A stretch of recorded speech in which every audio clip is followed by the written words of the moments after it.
La prochaine pleine lune aura lieu le 16 avril 2022. Je t'ai récapitulé à travers une mind map tous les effets de la pleine lune à travers chaque ascendant, c'est ce que l'on va voir à travers cette vidéo. Si tu veux suivre en même temps que moi, je t'invite à télécharger la mind map. Tu vas retrouver la carte du ciel au moment du 16 avril, au moment de la pleine lune. Comme ça va être beaucoup plus facilité pour suivre ce que je vais dire à travers cette vidéo. C'est parti!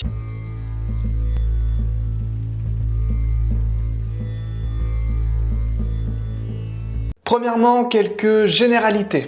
Alors, qu'est-ce qu'on voit dans ce ciel du 16 avril 2022? Déjà, un Kalasarpa Yoga. Ça veut dire quoi? Ça veut dire que toutes les planètes sont d'un même côté des nœuds lunaires.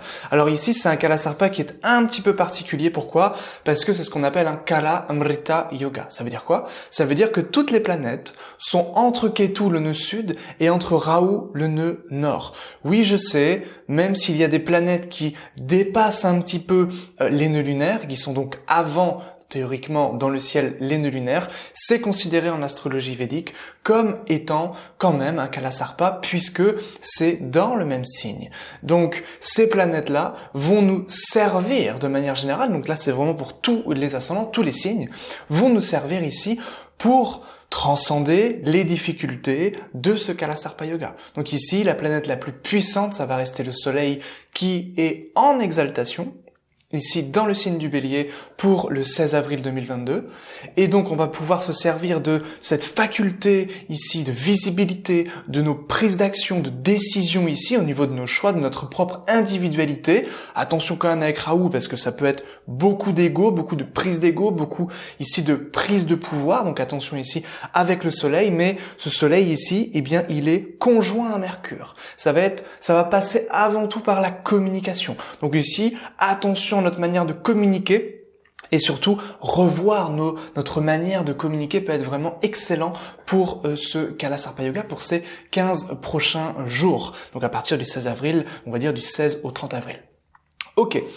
Ensuite, on a un Graha Kopa. Ça veut dire quoi? Ça veut dire que ici, le signe des poissons, eh bien, il y a à la fois un Graha Kopa, c'est-à-dire que Mars est dans la 12e, Saturne dans la 11e, donc il y a une affliction sur le signe des poissons, et en plus un encadrement, ce qu'on appelle un Papakartari Yoga.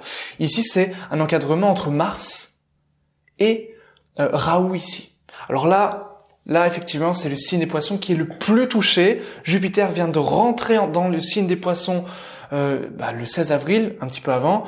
Ici, il est donc très faible parce qu'il est à 0 degré. Donc, on va y revenir, mais les ascendants poissons ici vont être impactés directement, tant sur leur carrière, surtout sur la carrière, mais aussi au niveau un petit peu de leur corps, au niveau de la santé ici, de la vitalité. Donc ici, attention pour les ascendants poissons, on y reviendra en fin de vidéo. Encore une fois, si ça t'intéresse, n'hésite pas à retrouver le récapitulatif de tout ce qui va être dit ici. Donc j'ai mis toute la matinée à faire cette mind map, donc n'hésite pas à la télécharger. Le lien est en description. Ok, il y a également ici, évidemment, la pleine lune est dans un nakshatra particulier. Tu sais peut-être qu'en astrologie védique, eh bien, on ne se contente pas seulement des 12 signes du zodiaque, pas du tout. On se contente des 12 signes plus des 27 micro-constellations qu'on appelle des nakshatras, des demeures lunaires. Et cette lune, en ce moment, ou plutôt le 16 avril, sera pleine dans un nakshatra particulier qui s'appelle Chitra Nakshatra. Alors déjà, ça c'est très très intéressant. Pourquoi? Parce que Chitra est un nakshatra régi par Mars. On y reviendra juste après, mais avant, regarde, la Lune est conjointe à Ketu, une planète qui est considérée comme une planète de feu. Et la Lune, on l'a dit, est dans un nakshatra de Mars, considéré également comme une planète de feu. Donc là, comme la Lune va régir le mental, comme la Lune va régir la psyché, la manière dont on pense, ici, ça risque de chauffer un peu. Ça veut dire quoi? Ça veut dire qu'on peut être un peu en colère, mais comme c'est dans le signe de la balance, on va contenir cette colère ici. Et en plus, on peut quand même être un peu à fleur de peau, notamment pour des questions encore une fois reliées à des prises d'initiative, à des choix ici, à nos prises de décision. Et voilà, cette question d'harmonie, on risque de contenir ses émotions pour ne pas briser une certaine forme d'harmonie ici. Donc ça, c'est vraiment pour tous les ascendants. Mais ce qui est très très intéressant, et c'est le but de cette vidéo, c'est que la lune est dans Chitra Nakshatra encore une fois. C'est un nakshatra qui nous renseigne sur l'architecture, sur l'abri, sur la créativité et en fait sur la manière dont on va pouvoir restructurer notre univers. Et ça va être en fonction de chaque ascendant. C'est pourquoi je t'ai mis le petit timecode si tu veux retrouver ton ascendant. Encore une fois, si tu veux les détails, le lien dans la description pour retrouver la mind map. Et on commence tout de suite avec l'ascendant Bélier. Alors, l'ascendant Bélier, je mets mes lunettes, restructuration dans tout ce qui touche à la santé, le corps. Ici, attention aux abus. Ici, attention au corps, à la santé, à ce qu'on ingère aussi. Attention aux querelles d'ego, à ne pas trop en faire ici, à ne pas trop être dans sa puissance au niveau de sa force de caractère ici, laisser aussi un petit peu la place aux autres. Ça va donner une grande créativité ici, mais attention à tout ce qui est relié aux migraines et tout ce qui est relié un petit peu à de la fièvre. Mais ici, forte créativité, énorme créativité pour vous, ascendant Bélier. Donc la manière de relationner peut aussi être revue, puisqu'évidemment, ça va toucher l'axe ici Bélier-Balance. Les partenariats vont aider ton influence. Alors ça, j'en ai déjà parlé, si tu sais, si tu te souviens, dans la vidéo précédente sur le transit de Mars.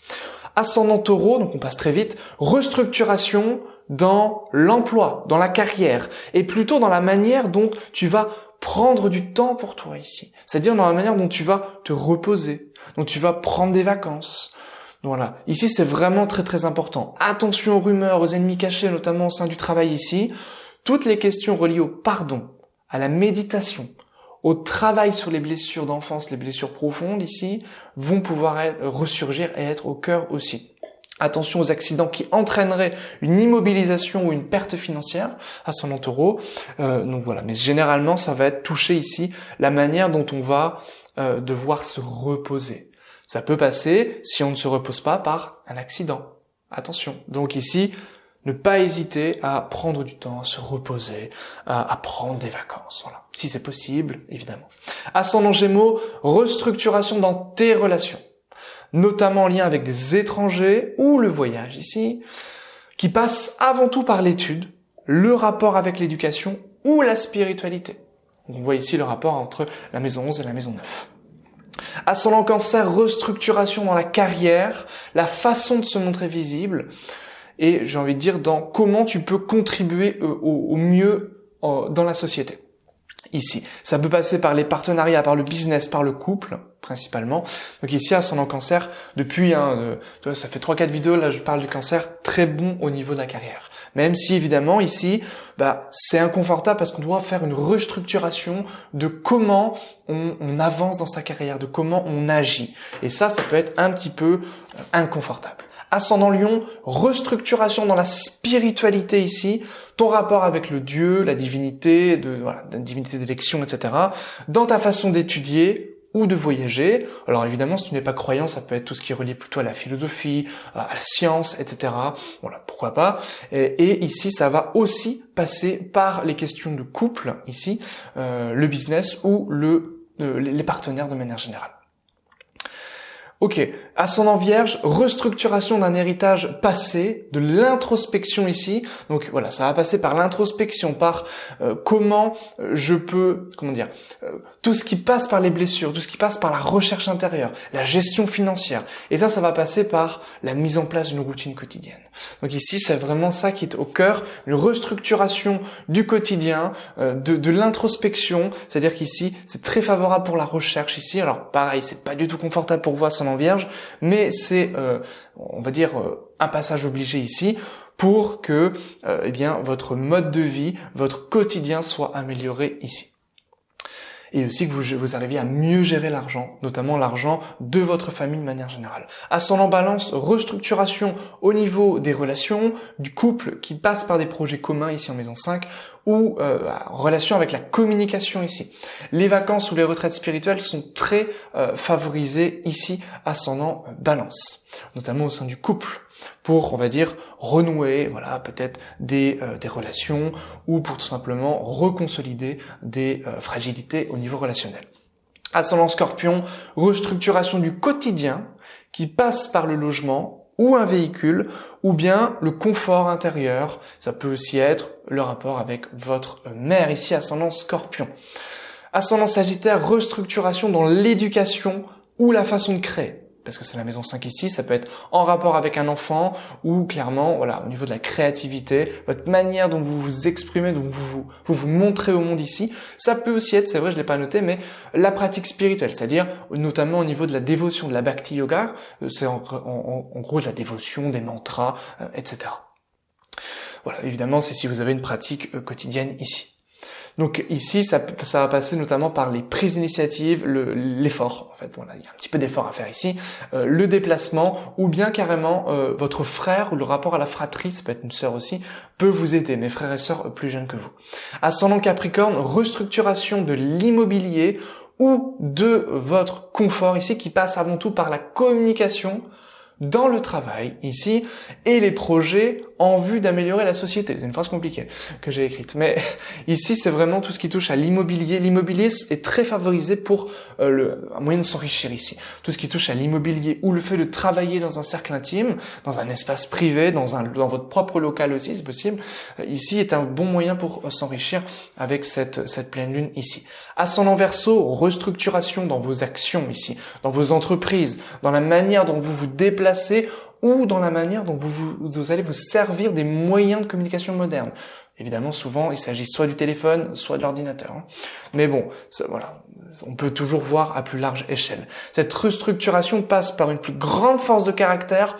Il faut y aller, il faut oser, il faut se montrer ici ascendant Verseau. Il faut être un peu plus dans l'individualité, parce que parfois, là, ascendant Verseau a tendance à se fondre un petit peu dans le social. C'est bien, mais voilà, l'individu est bien aussi. Et ici, ça peut entraîner un conflit intérieur assez profond. Justement, ici, il peut y avoir du doute par rapport à sa confiance en soi, son individualité, encore une fois, et ça peut nuire à la prise d'initiative ici. Donc, ici, vous pouvez tout de même foncer, parce que le soleil dans la maison 3 exaltée protège ici vos actions. Notamment lorsque c'est relié, lorsque votre conjoint ou votre conjointe vous aide, ou lorsque c'est relié au partenariat. Évidemment, question de business aussi. Et puis enfin, ascendant Poisson, donc on a vu que c'était un petit peu compliqué pour vous en ce moment. Effectivement, il faut garder la tête froide, il faut garder en tête vos objectifs ici, c'est maintenant que tout se joue, donc ne lâchez rien. La carrière, la santé peut être un petit peu bancale, d'ailleurs les deux peuvent être évidemment reliés ici. Donc restructuration dans la façon de gagner de l'argent, d'épargner ou d'investir ton argent. Ça c'est vraiment le gros cœur ici de l'ascendant Poisson en ce moment, donc notamment avec les planètes en maison 12 et en maison 2, c'est tout ce qui touche au gain, aux pertes ici. La communication est perturbée, la destinée en ce moment est un peu fragilisée, on l'a vu, notamment au niveau de la santé, de la carrière. Donc, encore une fois, gardez en tête que c'est un mauvais moment à passer. Une fois que Jupiter va être un peu plus puissant, il y aura beaucoup plus de stabilité puisqu'il reste en domicile ici. Évidemment, après, tout dépend de configuration, du thème de chacun.